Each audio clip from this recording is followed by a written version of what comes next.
सबसे पहले क्वेश्चन में हमें कहा दो संख्याओं का अनुपात 7:9 है यदि उनके वर्गों का योगफल है 8320।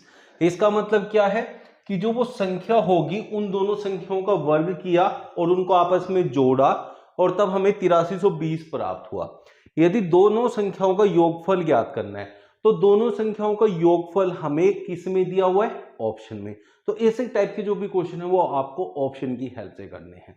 लेकिन अब ये वाली जो बात है इसको आपको इग्नोर करना होगा, इसे करेंगे तो बहुत लेंथी क्वेश्चन हो जाएगा। तो आपने सिर्फ क्या करना है, अगर संख्याओं का अनुपात दिया है और संख्याओं का आपसे पूछा है योग, तो आपको जो अनुपात दिया है उसी का योग कर लीजिए।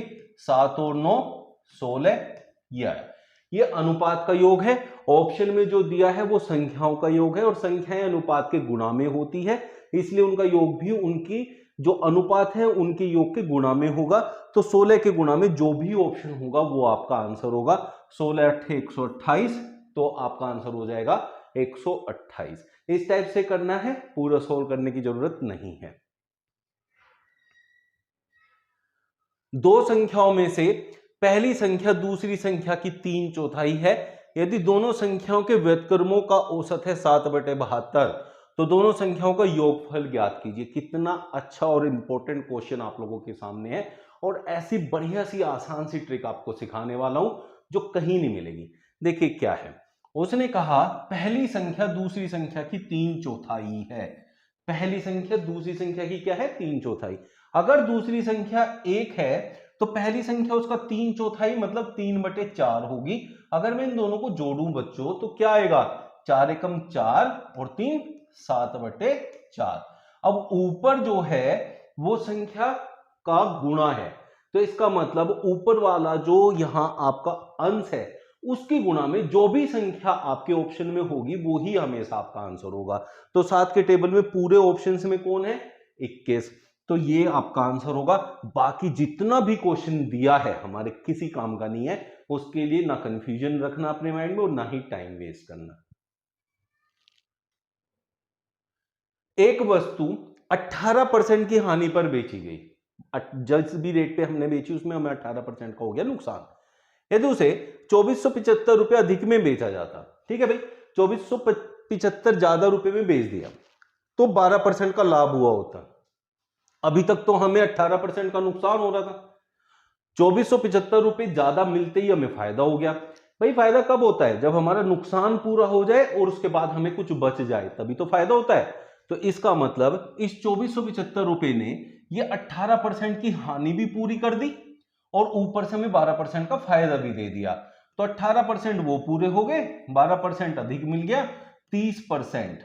तो इसका मतलब 30% संख्या का कौन है, 2475 रुपए, क्योंकि इसकी वजह से हमें जो है ये 30% का फायदा हुआ। तो 30% बराबर हो गया 2475 के, 1% हो जाएगा बच्चों 2475 बटे में 30। अब हमें तो जो है ना उसने क्रय मूल्य का है, मतलब पूरी पूरी संख्या पूछी है। ये 1% है, 100% होगा इसका 100 गुना। अब इसे सोल्व करके जो भी आएगा कमेंट बॉक्स में लिख के बताइए क्या आंसर इसमें से बनता है, option A B C D में से। 4 अंकों की वह छोटी से छोटी संख्या ज्ञात कीजिए 18, 32 और 48 से जो विभाजित हो। जब भी आपसे ऐसा क्वेश्चन है, भाई कोई एग्जाम एसएससी या बाकी एग्जाम्स में से नहीं होता जिसमें नंबर सिस्टम में से ऐसे टाइप का क्वेश्चन ना पूछा जाए। एलसीएम एचसीएफ में भी ये क्वेश्चन काउंट होता है। तो ये क्वेश्चन बहुत ज्यादा इंपॉर्टेंट हुआ ना हम लोगों के लिए। लेकिन ऐसे क्वेश्चंस में क्या करना है, जिस जिस संख्याओं से पूर्णतः विभाजित बोला है उनमें ही देख लीजिए कौन कौन सी संख्याएं हैं। जैसे 18 है तो 9 दूनी 18 होता है। अब इन तीनों से कटने का मतलब क्या है बच्चों, कि इनके गुणनखंड से भी वो संख्या कटेगी जिसमें कि 9 आ रहा है। और 9 का जो आपका रूल है वो सबसे आसान होता है, इसीलिए मैं इसकी तरफ गया। वो क्या होता है, सभी अंकों को जोड़ दो, अगर उनका योग 9 के टेबल में आ रहा है तो संख्या 9 से कटेगी। तो ऐसी संख्या ऑप्शन में से ढूंढ लो जिनका सारे अंकों का योग 9 के टेबल में आता हो। 2 और 1 3 5, 8 और 2 10 नहीं आता। 1 2 5 7 6 13 नहीं आता। 2 5 7 2 9 ये आता है। यही आपका आंसर हो जाएगा। तो इस तरीके से आप लोग इसे फाइंड आउट करेंगे, बाकी कुछ भी इसमें एक्स्ट्रा करने की जरूरत नहीं है। ए, बी और सी तीन बॉक्स है जिनमें 3, 5, 7 के अनुपात में कंचे रखे हुए और कंचों की कुल संख्या 75 है। बच्चों जब भी आपको अनुपात दे और टोटल संख्या दे, टोटल संख्या देने का मतलब है उन सभी अनुपात का योग ले लो आप। यहां क्या है 3, 5, 8, 7, 15। इस 15 से हमेशा इसको करो भाग, 15, 5, 75। अब जो ये संख्या आती है, अब इससे अगर इन अनुपात को गुणा करोगे, जैसे 3 पंजे 15, 5 पंजे 25 और 5 सते 35, ये वो संख्याएं बन जाएगी। अनुपात था, अनुपात से मैंने संख्याएं बना ली, किसकी मदद से, जो टोटल दिया हुआ था। हो सके यदि 3 कंचे बी से ए में स्थानांतरित कर दिए जाए, बी में से मैंने 3 कंचे लिए इधर दे दिए, तो इधर कितने हो गए बच्चों, 18 हो गए। अब यहां कितने रह गए, 22, क्योंकि 3 निकल गए। और 5 कंचे सी से बी में स्थानांतरित कर दिए जाए, इधर से 5 यहां आ गए, तो ये हो गए 27, इसके 5 गए तो ये रह गए 30। ये बन गया आपका नया औसत। तो कंचों का नया अनुपात क्या है।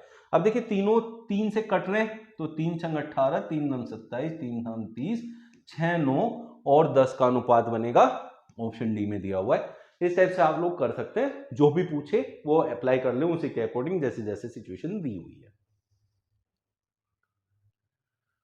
48 सेंटीमीटर गुणा 27 सेंटीमीटर भुजा वाली आयताकार सीट के चारों कोनों में से प्रत्येक में से 3.5 सेंटीमीटर भुजा वाला एक वर्ग काटकर बॉक्स बनाया जाता है। इसके लिए मैं समझाता हूं आपको, देखिएगा।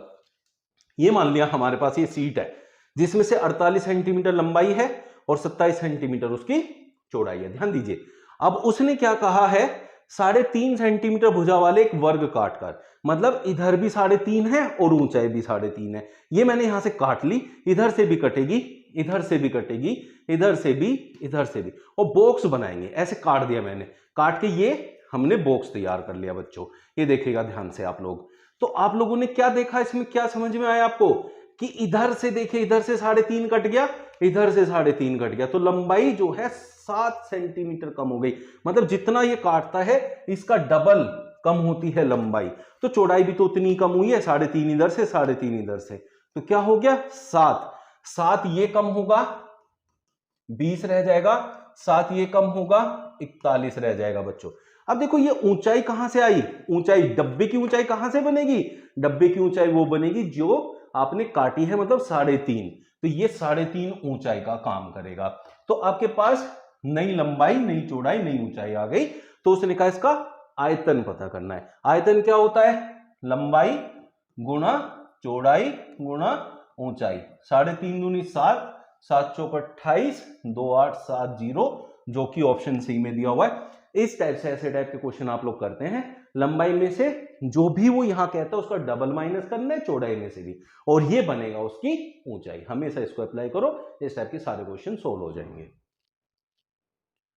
3 संख्याओं का योगफल 396 है यदि पहली और दूसरी संख्या के मध्य अनुपात है 7:11। ध्यान दीजिए, पहली और दूसरी, मान लिया पहली ए है और दूसरी बी है, ए और बी का अनुपात दिया है 7:11। दूसरी और तीसरी संख्या के मध्य अनुपात है, मान लिया दूसरी बी है और तीसरी सी है। अब एक बात याद रखनी है, जब भी पहली दूसरी और दूसरी तीसरी दी हो, दूसरी अगर समान है, देखिए यहां पे क्या है 11 और यहां पे भी क्या है 11, ये समान है, तो यही अनुपात बन जाएगा तीनों का। क्या, ए का 7 रहेगा, बी का यही 11 रहेगा और सी का रहेगा 15। अगर ये बराबर है तो बहुत आसान हो गया आप लोगों के क्वेश्चन, बराबर नहीं है तो बराबर करते हैं, तब अनुपात बनता है। 7 11 15 का अनुपात हो गया। पहली और तीसरी संख्या के बीच का अंतर कितना है, अगर पहली और तीसरी संख्या के बीच का अंतर पूछा है तो अनुपात का अंतर ले लो पहले, पहली और तीसरी का।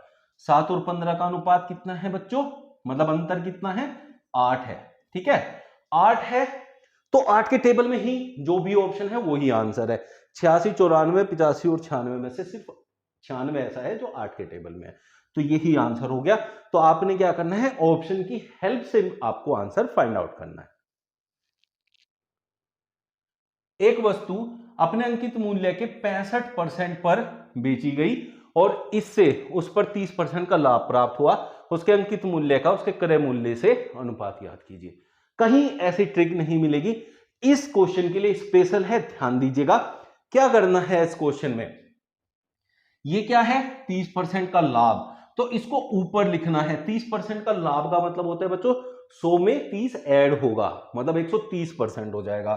चलिए अब कितने परसेंट पे बेची गई है? 65% पर। अगर वो 100 अंकित था तो 65 पे बेची हमने, उसको लिखिए हमेशा नीचे।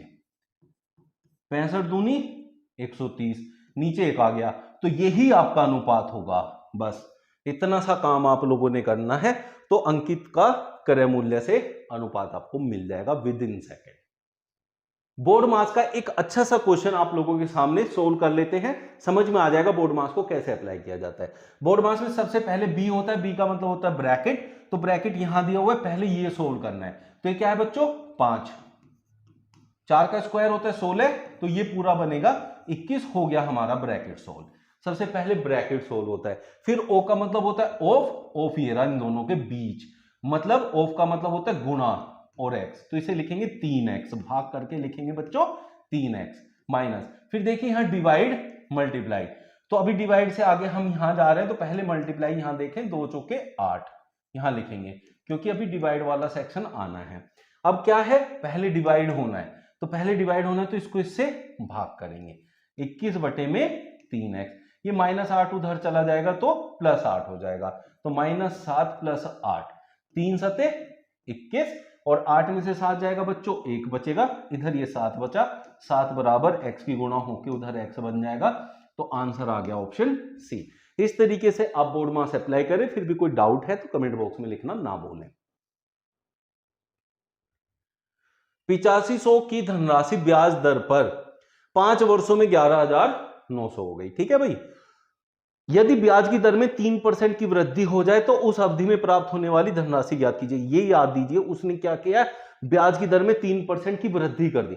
बच्चे क्या करते हैं? पहले वाले जो सिचुएशन दी है उससे पहले वाली ब्याज की दर निकालते हैं। नहीं, ऐसे नहीं करना है। आप लोगों ने सिर्फ एक काम करना है, जो पहले धन दिया है और जितने परसेंट की वृद्धि या कमी हुई है उतना परसेंट आपको फाइंड करना है। तो साधारण ब्याज क्या होता है? मूलधन गुणा में दर जो कि 3 है, गुणा समय जो कि 5 वर्ष है, और बटे में 100। बच्चों ये काम करना है, ठीक है। अब इसे सोल्व करेंगे। 85 गुणा 15 कर दो, 5 पंजे 25, 8 पंजे 40, 5 45, 2 47, 1275। ये 1275 का जो ब्याज मिला है ना, ये वृद्धि की वजह से मिला है। तो पहले जो रुपए बन रहे थे 11,900, उसमें इतने एक्स्ट्रा मिल जाएंगे। क्या हुआ? 3% की वृद्धि, तो ये इतने वृद्धि होने की वजह से मिले हैं। तो पहली ब्याज दर पता करने की जरूरत नहीं है, लेकिन जो ये आएगा उसे इसमें ऐड करेंगे हमेशा। तो कितना आया? 1275, 75 ऐसे ही हो गया, 9 2 11, 1 2 3 13, 175, जो कि ऑप्शन बी में दिया हुआ है। इस तरीके से आप ये सारे सोल्व कर सकते हैं।